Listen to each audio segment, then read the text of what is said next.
صاحب بہت شکریہ آپ کا، آپ سے گفتگو کریں گے۔ ارشاد صاحب، ضمنی انتخاب مسلم لیگ نون نے کلین سویپ کر دیا، شہباز شریف صاحب بھی مبارکباد دے رہے ہیں، مریم نواز صاحبہ نے بھی اس کو اپنی کارکردگی کے ساتھ مشروط کیا ہے۔ الیکشن کے بائیکاٹ کا فیصلہ آپ کی نظر میں پی ٹی آئی کی طرف سے غلط تھا، یا یہ جو ملا جلا رد عمل رہا، بائیکاٹ بھی کیا، کہیں الیکشن لڑ بھی لیا، یہ فیصلہ اب گلے پڑا ہے؟ دیکھیں، یہ تو سیاستدان ہی تبصرہ کر سکتے ہیں یا رائے دے سکتے ہیں خود، یا پی ٹی آئی کے لوگ کہ بائیکاٹ کا فیصلہ اچھا تھا غلط تھا۔ ماضی میں تو بائیکاٹ کا فیصلہ جس نے بھی کیا، پیپلز پارٹی نے کیا یا خود عمران خان نے 2008 کے الیکشن میں، تو بعد میں پچھتاوے کا اظہار کیا کہ بائیکاٹ کا فیصلہ غلط ہے۔ اس الیکشن میں لیکن جو مسئلہ تھا تحریک انصاف کے کارکن کو، وہ تھا آدھا تیتر آدھا بٹیر، کہ 2 نشستوں پر الیکشن لڑ رہے ہیں اور باقی 3 قومی اسمبلی کی اور 7 صوبائی اسمبلی کی جو نشستیں ہیں ان پر الیکشن نہیں لڑ رہے جی۔ تو ایک عجیب صورتحال تھی کہ بھی یہ بائیکاٹ ہے یا نہیں ہے۔ جس اصول کی بنیاد پر آپ بائیکاٹ کر رہے ہیں، اسی اصول کی بنیاد پر آپ الیکشن بھی لڑ رہے ہیں۔ لیکن اس کا جو اہم پہلو ہے تحریک انصاف کے نقطہ نظر سے، وہ یہ ہے کہ وہ لوگ تحریک انصاف کے اندر، عمر ایوب ہیں یا حماد اظہر ہیں یا جو دوسرے لوگ جو یہ کہتے ہیں کہ ہمیں سسٹم میں رہنا چاہیے، وہ کمزور ہوئے ہیں جی۔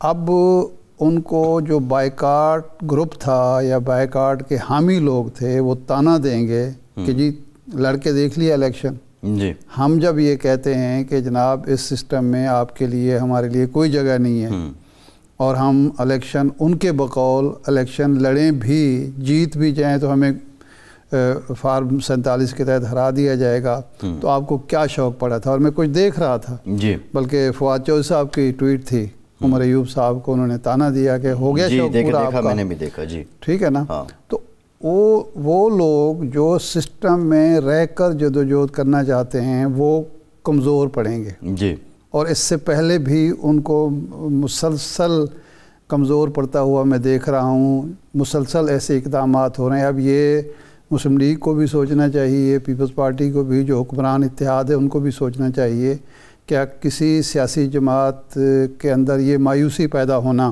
کہ ہماری سسٹم میں کوئی جگہ نہیں ہے، کیا سسٹم کے لیے مفید ہے؟ یہ ایک سوال ہے۔ ارشاد صاحب، پشاور میں افسوسناک واقعہ پیش آیا، ایف سی ہیڈ کوارٹر کو نشانہ بنایا گیا، 3 اہلکار شہید ہوئے ہیں، خودکش بمبار تھے پہلے، وہی ایک روایتی جو ان کا طریقہ کار ہے اسی طریقے سے وہ آئے، پہلے جو مرکزی وہاں دروازہ ہے اس کو نشانہ بنایا، بہرحال جلد ہی ان کو ختم کر دیا گیا جو باقی 2 تھے۔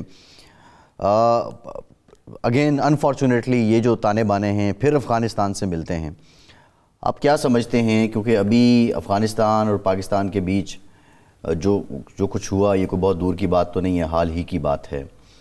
یہ سلسلہ اگر جاری رہا تو پاکستان اگر ریئیکٹ کرتا ہے تو اس کے نتائج پھر کیا نکلیں گے؟ اس پہ آپ جواب ضرور دیجیے گا۔ علی محمد خان صاحب نے ہمیں جوائن کیا ہے، تحریک انصاف سے پارلیمنٹیرین ہے، بہت شکریہ علی صاحب آپ کا، آپ سے گفتگو کریں گے۔ جی ارشاد صاحب۔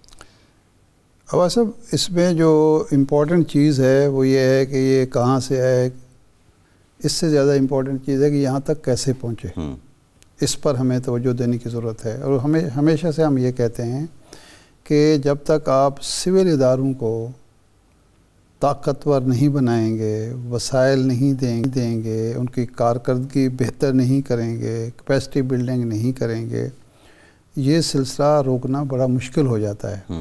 کیونکہ اگر ہم مثال لیتے ہیں سری لنکا کی، کہ سری لنکا والوں سے آپ پوچھیں نا کہ آپ نے کیسے تامل ٹائگر جو ان کا خاتمہ کیا، تو انہوں نے کہا کہ ہم سول اداروں کو ہم نے مضبوط کیا، کیونکہ وہاں سے چل کے اگر وہ افغانستان سے آ رہے ہیں اور وہاں تک پہنچ رہے ہیں، پشاور تک پہنچ رہے ہیں، تو بہرحال راستے میں کئی جگہ پہ کوئی نہ کوئی ہماری چیک پوسٹ ہوگی، پولیس ہوگی، فیلئر نظر آتا ہے نا۔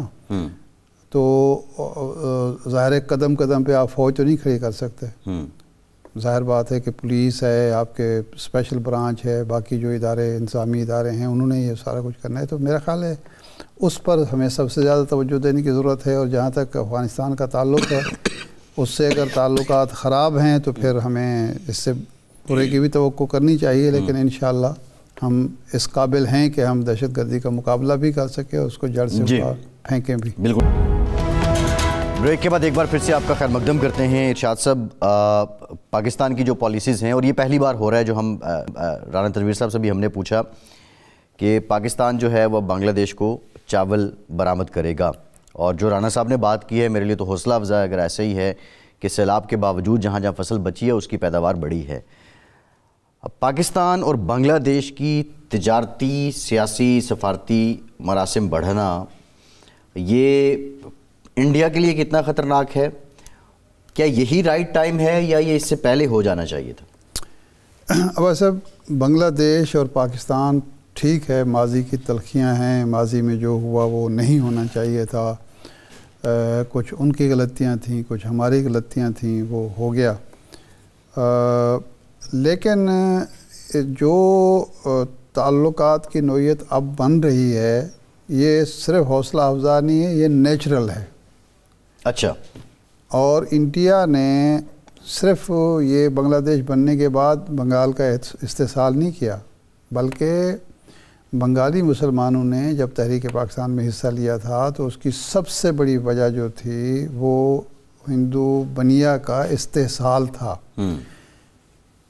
انگریز نے استحصال کیا بنگال کا، اور ہندو بنیا جو تھا اس نے استحصال کیا۔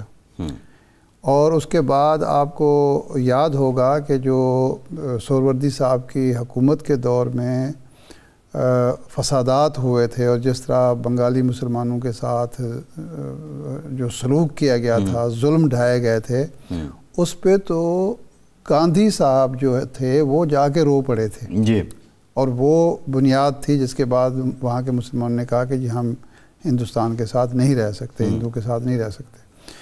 تو یہ ایک نیچرل بات ہے، لیکن اس میں جو میری سجیشن ہوگی، ہمبل ریکویسٹ ہوگی ہم اپنے فیصلہ سازوں سے، کہ اس میں بہت زیادہ احتیاط کی ضرورت ہے، بہت شور شرابے کی ضرورت نہیں ہے۔ وہاں وہ نسل موجود ہے جو 1971 کو ابھی تک نہیں بھولی، وہ نسل موجود ہے جس کی برین واشنگ مکتی بہانی نے کی ہے، عوامی لیگ نے کی ہے، انڈیا نے کی ہے، اور اب نسل در نسل وہ موجود ہے۔ تو آپ اس طرح شور شرابہ نہ کریں یا اس طرح شو نہ کریں کہ اس کو دوبارہ سر اٹھانے کا اور پاکستان کے خلاف دوبارہ وہ پروپیگنڈا کرنے کا موقع ملے جس کی وجہ سے ماضی میں تلخیاں پیدا ہوئی تھیں۔ اس لیے بہت احتیاط کی ضرورت ہے، بہت ہی سلیقے سے، طریقے سے تعلقات آگے بڑھائیں۔